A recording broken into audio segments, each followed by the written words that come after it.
Good afternoon. It's the last day of the Lunar New Year holiday here in South Korea. Thank you for joining us on Arirang News. I'm Ji-young. Our top story this Tuesday, amid continued provocations by Pyongyang, U.S. President Joe Biden has nominated a special envoy for North Korean human rights, filing a post that has been vacant for the last 6 years.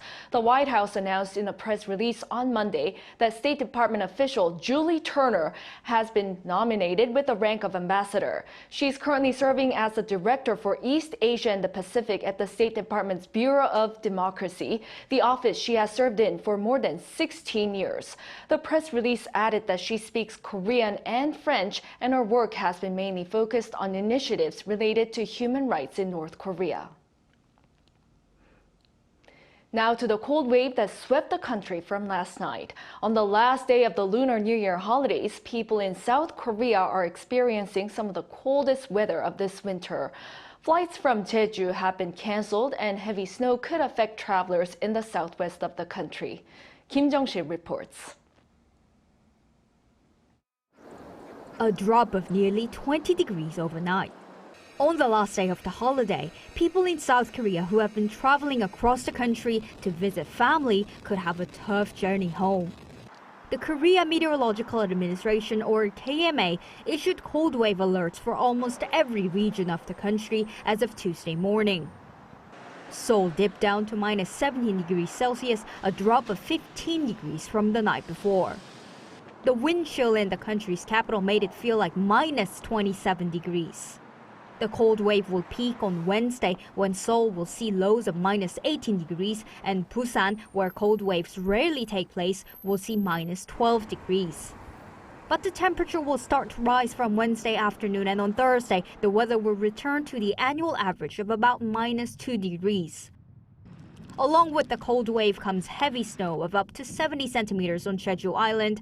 Gwangju and the southern parts of Jeollal provinces could also see 30 centimeters of snow.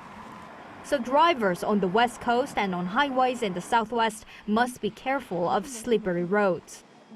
Nearly 70% of flights on Tuesday from Jeju Island have been cancelled, stranding around 30,000 passengers. The Ministry of the Interior and Safety says people should refrain from going outside while the cold wave warning is in place and should check the TV, radio, or internet frequently for more information. Kim Jung-sil, Arirang News. More than 1,700 schools across the country will start their new school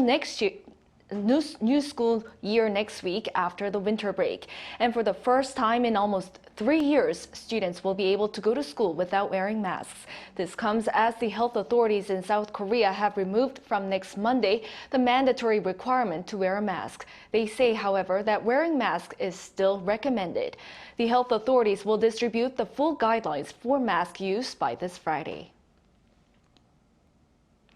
Lunar New Year in South Korea is seen as a time to visit family members, but more and more people are spending the Seollal holidays alone. Our Lee Dae-yeon looks into this growing trend. Seollal, or Lunar New Year holiday, is here. Seollal used to symbolize family gatherings here in South Korea, but is it still the case? Well, more and more people say they prefer spending time alone. A lot of my friends plan to stay home alone. COVID-19 has been stopping people from going out for a long time, and there's no warm holiday atmosphere like before.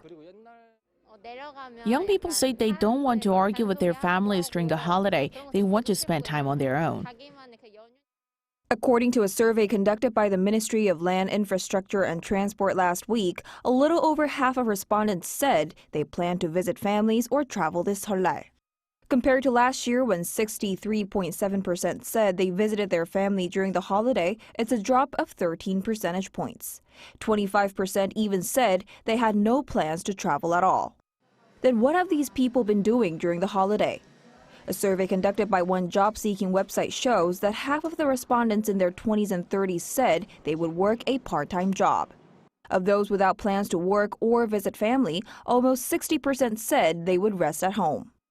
Others said they would spend time watching movies and dramas. Targeting these people, convenience stores released meal boxes with holiday foods like stir-fried beef, green vegetable side dishes, and Korean-style pancake, also known as ton. The traditional Lunar New Year dish, tteokguk or sliced rice cake soup, is also available in a simple meal kit. We've seen an increase in sales of meal boxes during the holiday period for the last 3 years, which is why we released a variety of holiday food kits for single-person households. Department stores too reduced the size of holiday gift sets for people spending Seollal alone to make them easier to store and consume. Lee Hyun, Arirang News.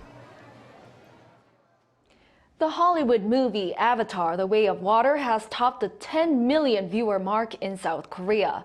The sequel to James Cameron's 2009 sci-fi film Avatar has sold more than 10 million tickets in the country as of Tuesday, after just 42 days of its theatrical release. With this, it is the first foreign movie to reach the milestone in South Korea since the start of the pandemic. Films that attract more than 10 million viewers are deemed as a big box office success in the country, with a population of around 50 million. The original movie Avatar in 2009 sold some 13.6 million tickets in South Korea, becoming the most viewed foreign film.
That's all from us for now, and thank you for watching. We'll be back with more live news at 6 p.m.